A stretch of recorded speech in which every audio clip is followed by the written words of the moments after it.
গিন্নি, এই সকালবেলা করে একটু চা দাও দেখি। এই সকাল সকাল দিনটা চা দিয়ে শুরু না করলে এই সারা দিন কেমন যেন ক্লান্ত ক্লান্ত লাগে।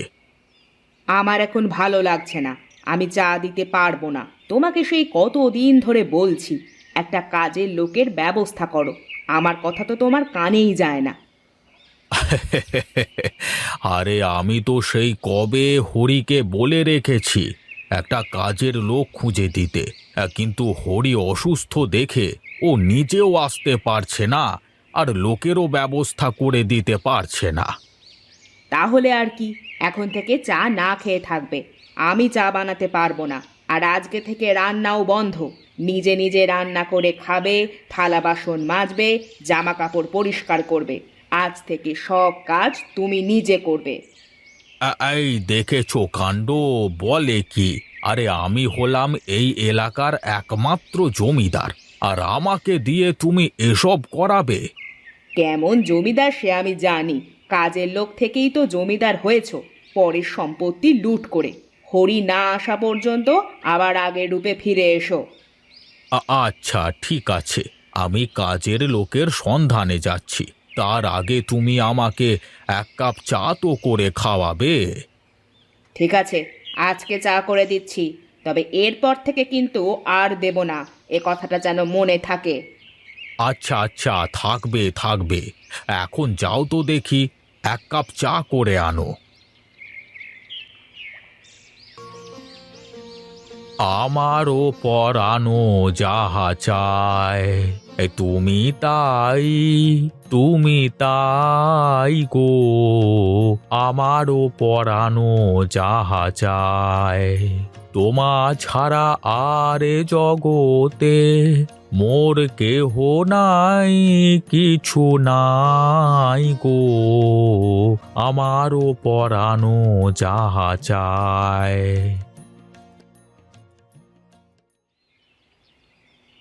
এই বুড়ো বয়সে আবার তোমার কি ভীমরতি হয়েছে? বুড়ো বয়সে আবার গলা ছেড়ে গান ধরেছো যে? দেখো দেখো, তোমার গান শুনে আবার আশেপাশ থেকে কাকগুলো যেন ছাদে না এসে পড়ে। কেন কেন, এই সকাল করে কাক কেন আসবে? এই বসন্তের সময় আসলে কোকিল আসবে।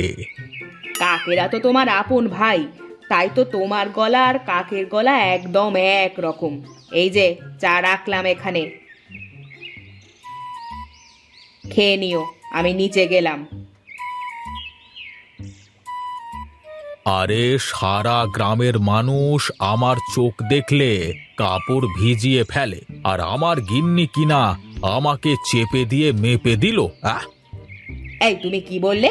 আমাকে কিছু একটা বললে মনে হলো। আবে, না গো গিন্নি, আমি তো কিছু বলিনি, আমি গান গাচ্ছিলাম। চুপচাপ খেয়ে কাজের লোকের সন্ধানে বের হও, নইলে কিন্তু ভালো হবে না, এই বলে দিলাম। যাচ্ছি গো যাচ্ছি, এক্ষুনি যাচ্ছি। গিন্নির কান নাকি অন্য কিছু?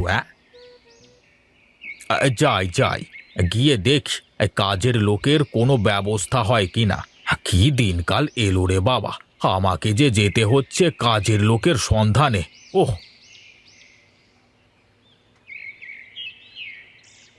বাবু, একটু শুনুন। আমি সেই সকালবেলা থেকে দাঁড়িয়ে আছি আপনার সাথে একটু কথা বলবো বলে।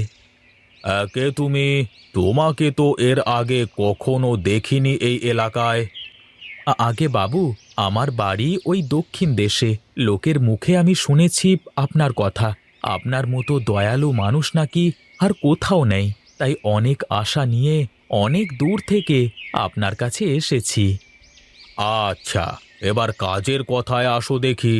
কি বলবে ভাই, বলে ফেলো, আমার অনেক তাড়া আছে।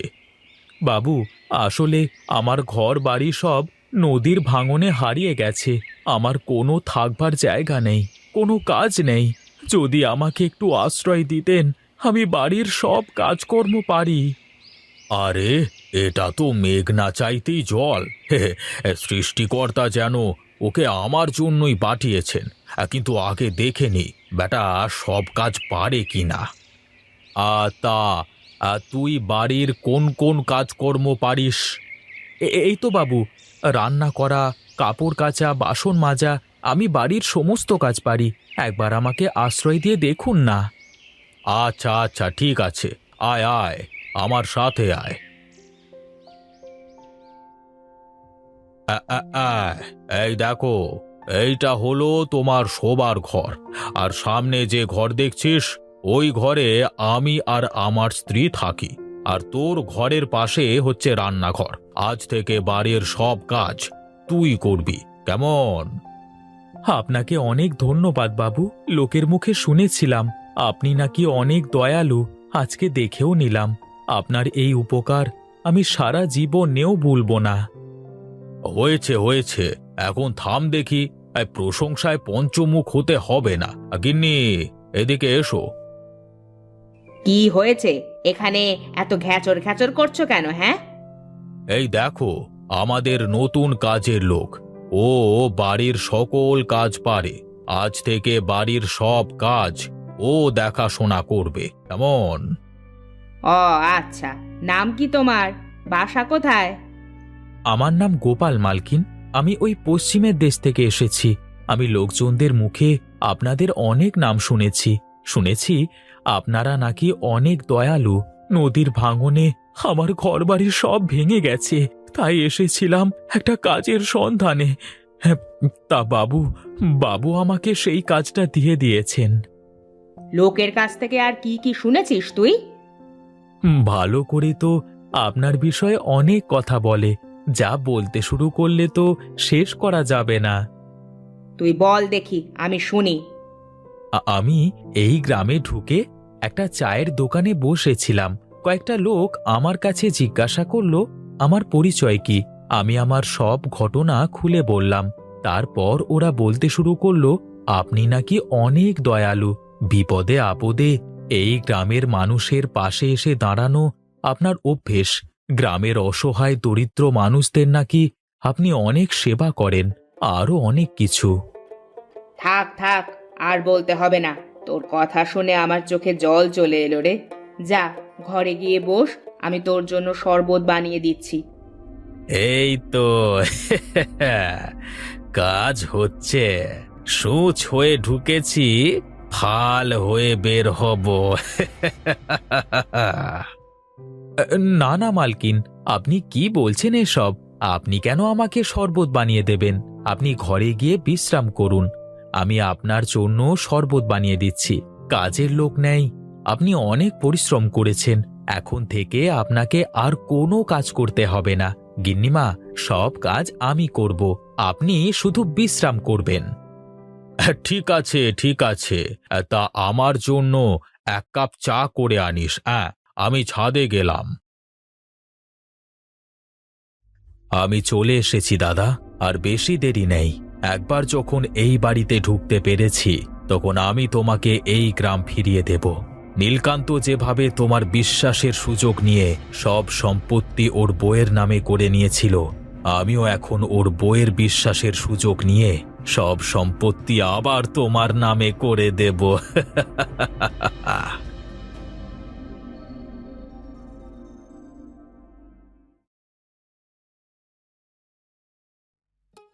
এই নিন মালকিন,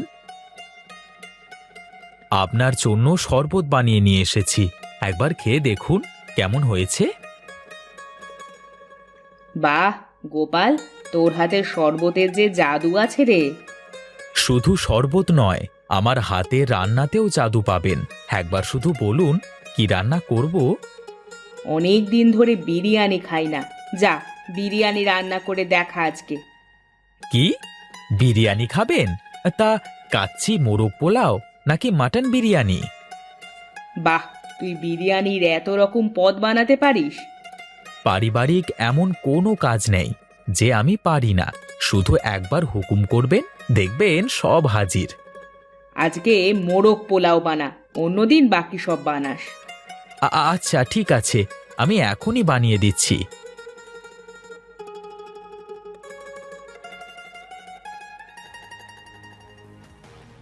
এই গোপাল, এদিকে আয়। কি হয়েছে মালকিন, আমাকে ডাকছেন কেন? দেখো না আমাদের কি হয়েছে।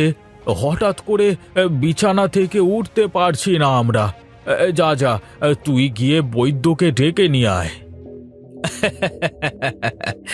আমি সেই কবে থেকে এই দিনটার অপেক্ষাই করেছিলাম। পৃথিবীর কোনো বৈদ্য, কোনো কবিরাজ তোদের আর বাঁচাতে পারবে না। কে তুই? কি করেছিস আমাদের সাথে? তাড়াতাড়ি আমাদের সুস্থ করে তোল, নইলে তোকে শুলে চড়াবো। কে কোথায় আছিস? ধর বেটাকে, এই বেটাকে ধরে শুলে চড়া। কেউ আসবে না। তুই আজ থেকে 20 বছর আগে যে অপকর্ম করেছিলি সেটা সবাই জেনে গেছে। কে তুই? কি করে জানলি তুই এসব? তুই আজ থেকে 20 বছর আগে যে হরিহরের কাছ থেকে ধোঁকা দিয়ে তার সব কিছু ছিনিয়ে নিয়েছিস, আমি তার নাতি। এখন এই সব কিছু তুই আবার আমার দাদার নামে করে দিবি, নইলে এভাবেই তুই ধুকে ধুকে মারা যাবি। আমি তোকে ছাড়ব না। একবার শুধু আমাকে সুস্থ হয়ে উঠতে দে, তারপর তোকে আমি দেখে নেব। আমি না চাইলে তুই কখনো সুস্থ হতে পারবি না। আমি প্রতিদিন তোদের খাবারের মধ্যে একটু একটু করে আমার নিজের বানানো বিষ মিশিয়েছি, আর তোরা তো মহা আনন্দে খেয়ে গেছিস। এই বিষের প্রতিষেধক শুধু আমার কাছেই আছে। তুই আমাকে সুস্থ করে তোল। কামরকে নিজের ভাইয়ের মতো দেখেছি, তুই আমার সাথে এমন করতে পারিস না। হ্যাঁ, আমি তোদেরকে সুস্থ করে দেব যদি তুই এই কাগজে একটা সাইন করে দিয়ে এখান থেকে অনেক দূরে কোথাও চলে যাস। লেখাটা দে, তুই আমাকে যেখানে সাইন করতে বলবি আমি সেখানেই করে দেব। আমাকে শুধু সুস্থ করে দে। নে, এখানে একটা সাইন করে দে।